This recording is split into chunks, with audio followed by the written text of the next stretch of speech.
Sorry that I've been gone for a little while, but there's been a lot going on. But this video is going to be the Q&A that I promised. So thank you to everyone that sent in questions on my Instagram. I'm finally going to be answering all of them. And I'm just going to do it in a voiceover while you watch me potter around the studio, finishing up little projects and make the most of my last moments in there temporarily. So the change of location is due to the fact that I no longer have my little garden studio.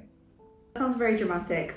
I am going to get it back in a few weeks, hopefully. But yeah, more on that in a different video. This video is just going to be the Q&A. But essentially, it's being dug up. So yeah, it's been a lot of organising and packing things up. Half of the furniture in the studio is now in storage and half of it is in the house, filling up every single corner. I had a lot of stuff in there. And I'll just get straight into your questions. So thank you and hope you enjoy this video. The first question is, what are your main sources of motivation? And I think for me, it's the fact that I find art so exciting. And that's not to say that I enjoy every second of painting, because on the whole, I find it quite stressful. But it is that feeling of accomplishment and pride when a painting turns out successfully. Actually, I would say my main motivation is growth. I think there's something so satisfying about seeing improvements in your work. And I often think about, in 50 years' time, if I keep dedicating all of this time to painting, what will my work look like then? And maybe it's just that intrigue of not knowing what I could create in the future if I just keep going. When did you start to paint and how did you make a YouTube channel? So I've always painted throughout school and with acrylics, but I think it was in lockdown in 2020 that I started to dedicate more time to it.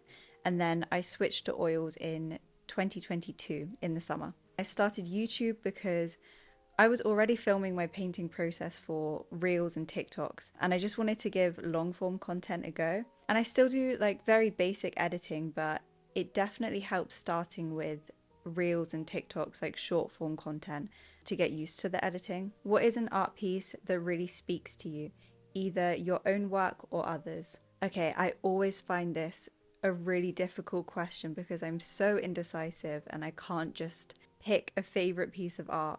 So I'm gonna just name a few artists that really speak to me and their work has really influenced me. And as for my own work, I tend to go through a phase of hating each piece at some point, but I can think of 3 that I don't think I've gone through that phase with yet, so these ones. How do you find your art style? Okay, this one just takes a whole lot of time and trial and error, and I think it's difficult to know where to even begin, but things like making a mood board or a Pinterest board of all the artwork that you're drawn to, and then being able to visually decipher what it is about them that you love and how you can implement that in your own work. Also, if you find that you're drawn to a huge variety of different art styles, I think it's good to try as many as possible so then you can work out what suits you and what you might need to leave behind and just admire in other people's work. Where do you get your frames from?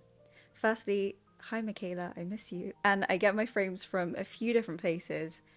Brampton Picture Framing is a good online option, and I think they ship internationally as well. I've also found some good ones on Etsy, and then locally, Devon Picture Framers and the Frame Warehouse are both good options. What part of the human face/body is the trickiest to paint? So I don't find any part particularly easy, but I definitely struggle with noses. They usually take me a few attempts. And also eyes are just so fiddly, and it's hard to find that balance between softness and then keeping them looking alive. Are you introverted or shy? Yes. I like to have people that I'm comfortable with around, and I think there's something sweet and energizing in just going about your day with other people around and not necessarily having to talk. But I would say I'm shy when it comes to being myself around new people. I tend to overthink, and it generally just takes me a long time to relax and be myself. What do you think about realism painting opposed to Sargent, full realism? I'm all for artists creating whatever they feel compelled to, and there's obviously huge skill involved in realism art.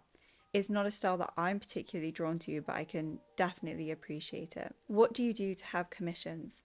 So the majority of my commissions have come from word of mouth. So even if you do a couple of pieces, then they're on display in people's houses and they get asked about. It's a good idea with that to send business cards when you're sending your commissions. And then secondly, I've received a lot online, so it's helpful to keep your Instagram up to date, write in your bio that you're taking commissions, and just generally create a high quality social media presence. And I think for me, commissions take me quite a long time, and I also want to be producing original work as well throughout the year. So I have limited how many commissions that I take per year. So I don't tend to advertise too much that I am taking commissions. I just kind of wait for people to naturally ask. But I think if you're wanting to mainly focus on commissions, it's a good idea to include maybe a page on your website explaining all the details and with your contact information, stuff like that. How did you learn oil painting? You're such an inspo. That's crazy, thank you. So I'm self-taught, and to condense my learning process, which was all over the place, I basically just obsessively researched all the oil painting rules, and then I spent years painting with acrylics first, and then I can't emphasize enough how much you just have to practice and get a feel for it. You will make lots of mistakes and ugly paintings, but then eventually you'll stumble upon a method that makes sense to you.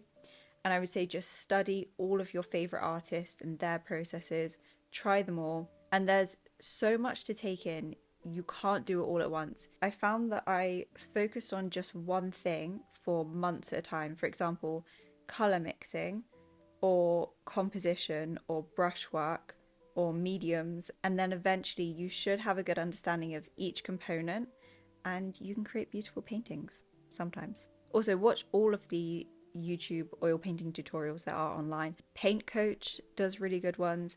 I learned a lot from Chelsea Lang as well. I'm going to include all these channels in the description that I can think of, so just take a look at that. Advice on how to stop hating my own art.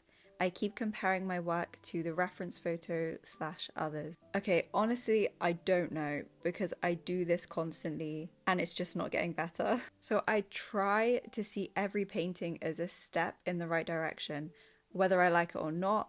And that just keeps me creating, because, you know, maybe the next one I'll love. And then if I don't, okay, maybe the next one. Oh, and I actually do have a tip to improve comparing to others. I'll sometimes go on an artist's Instagram profile that I really love and admire their work, and I'll scroll all the way down to their first post to see what they painted like years ago.